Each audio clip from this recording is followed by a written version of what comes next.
Lafayette Police Department had accomplished, and it's under the leadership of Chief Aguilar and Deputy Chief Thomas. And what kind of progress have you guys seen? Well, community relations, they have definitely begun to build a bridge where it relates to trust, law enforcement and trust in the African American community. They initiated police community relations committee, which I think started before Aguilar, but Deputy Chief Thomas was a big part of that. They've solved all the crimes that they inherited, plus the ones that happened since they've taken office.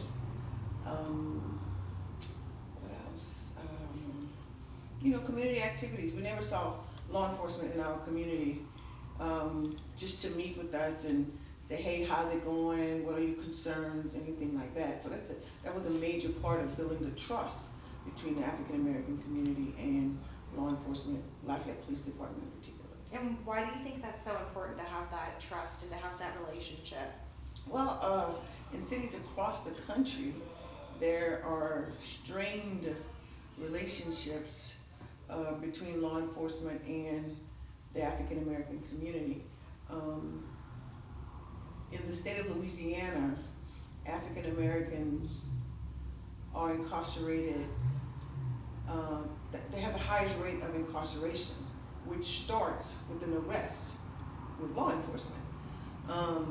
So building that bridge of trust, some people may call law enforcement because their kid maybe a high school student might have marijuana, and the parent may call law enforcement to talk to that kid, and that kid wind up getting arrested. You know what I'm saying? And they have the discretion. So when people trust, they'll work with you, they'll help you solve crimes, and that's important. And do you think that's been a good relationship with the previous chief of police? Absolutely. Prior to that, back in, I want to say 2015, the NAACP held a press conference and delivered to the media, I want to say maybe a 20-page list of complaints and grievances with the Lafayette Police Department that we had shared with the media. And part of that was discriminatory hiring practices. When Chief Aguilar and Deputy Chief Thomas began to work together, the minority, we believe that the law enforcement should represent the population that it serves. Well, in the city of Lafayette, we're 31, maybe 33% African Americans, yet it was only 11% of African American law enforcement. We're happy today that it's 24, and we were looking forward to it getting to, closer to the 30% margin.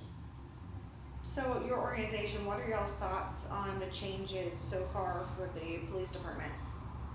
Well, we're disappointed that Chief Aguilar was asked to resign. We appreciate, all that he's done, and we wish him well in all of his future endeavors. We are disappointed that our Mayor President Josh Guillory chose a lieutenant who is 3 ranks under a deputy chief to be the interim chief. I was trying to do a parallel. What is that equivalent to? If something happened to Trump, then Pence wouldn't be he wouldn't arise to the president, and I don't know who's under him, but in the case, like, I'm the president of the NAACP here. If something happens to me, my vice president, the deputy chief is second in command. So in the absence of the chief, the deputy chief would, he was, and not only that, he has interim chief experience because he was interim chief for 11 months prior to the arrival of Chief Aguilar. So you guys are disappointed that he's not filling that role as fill-in for right now. We're disappointed that Mayor Guillory speaks about transparency. I don't know how anyone in the city of Lafayette could justify a lieutenant skipping 3 ranks to be an interim chief. I don't, there'd be some interesting words, some interesting dialogue. When Deputy Chief Reginald wanted to apply for the chief of police position, he wasn't allowed to apply because he wasn't qualified educationally. He needed a degree. Not to mention that he had worked in every single department, not to mention that he is FBI trained, not to mention that he had been on the force for 26 years. None of that was good enough. He needed to get that degree. So if you're gonna be fair, then what's the problem now? And I'm sure, Josh Guillory is Mayor President, I wanna always respect him. Mayor President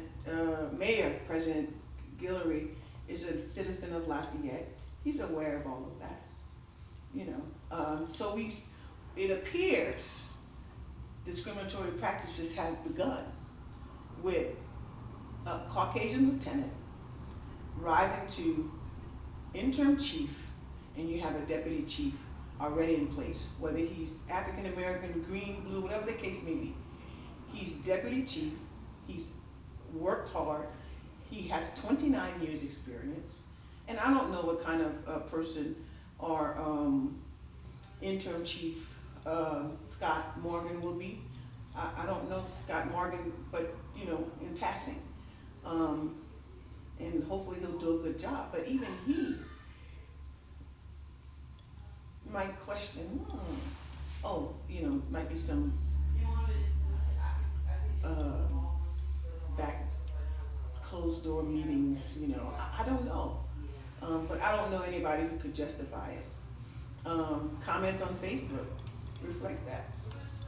You had mentioned that Reginald, he's filled in Yes. before. For 11 months, that's right. He was interim chief. During what period of time do you remember?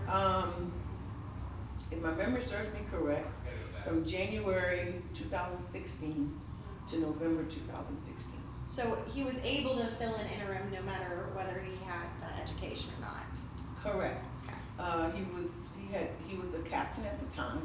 Now here we're still talking about a lieutenant, who has just. It'll be very interesting to see how that plays out. And not only that, it will be interesting to see. I know that the Police Community Relations Committee meetings that we normally have monthly, those are on hold until further notice. So it would be interesting to see how that plays out, and will the new chief, or will the interim chief allow for those to continue, allow for the community walks to continue, where officers go into the community and actually meet the community, shake their hands. I have some video footage of a couple of officers playing street basketball with some kids on that walk, friendly, and that's what it should be. Do you think having Deputy Chief Reginald move into that interim position would have kind of helped bridge the gap a little bit more? I think it would have continued building that bridge between the African American community and Lafayette Police Department. At one time, there was no trust at all, 0. That's why we had the press conference back, I want to say in 15. That was prior to Reginald, that was prior to Chief Kraft. It was during Chief Kraft's administration when we brought those things to light. So why do you think that Reginald would be the best fit for interim during this time period? First of all, he's had successful experience. He's experienced in being interim chief. He was interim chief successfully for 11 months prior to Chief Guillory joining the force. He has 29 years experience. He's worked in every single capacity of Lafayette Police Department. Maybe not one of the operators, reception is one of those. But as far as the police department is concerned, he's worked in every single department. I'm still trying to wrap my head around a lieutenant who is skips over 3 levels, because you have, I believe, lieutenant, captain, major, and then deputy chief. So he's actually lieutenant. He's lieutenant. So you have captain, major, deputy chief, and that's still. What do they do that at? Where does that happen? Lafayette, Louisiana. Have you guys reached out to the mayor to see if he would kind of alliterate more or go into detail? We have not. During his campaign, he spoke about working with the African American community. The NAACP and various community organizations are iconic in the community for working with the community, boots on the ground, hand in hand with the community to have a better community, to work towards a better community. I would think that his team has gone to talk to so many people. I'm not sure why we weren't included. He did, not him, but someone on his team had a meeting with a group of people, leaders of the community, and many African American organizations were not included. So I'm not really sure. And what were y'all's hopes then for having the press conference over the weekend? Our hopes were to express to the city of Lafayette the accomplishments that have been made, the bridges that have been built, and how we feel if Chief Aguilar and Deputy Chief Thomas is no longer a part of that building process, that we could go backwards. And that's something that we do not want to do. We want to continue moving forward. We want to continue moving forward with community policing. We want to continue to have a voice in our policing. That's basically why. We're not saying that, we did not know, let me say this, who was gonna be appointed. We just wanted the same progress. We want the progress to continue, not be halted, not be reversed, not move backwards. Great. Is there anything else you think it's important to note about these changes or about what your hopes are for the future? Mayor President continues to say that he wants the best person for the job. And it scares me that it's going to be a nationwide search for a chief of police. I would think the best person for the job is someone who has a great relationship with the entire community of Lafayette, not just the African American community, but with the Hispanic community, with the Caucasian community. I would think a person like that would be, a good fit. Of course, we believe Chief Aguilar was a good fit, and for our Mayor President to ask him to resign, and you could do this, Cassie. You can look at Chief Aguilar's resume and put it alongside this lieutenant's resume. So if you're looking, if you're comparing apples to apples, I'm still trying to wrap my head around it. I don't understand, and we're going to continue to monitor it, and if need be, we're going to take it to the Mayor President. Perfect. Well, thank you so much for taking the time. I really appreciate it.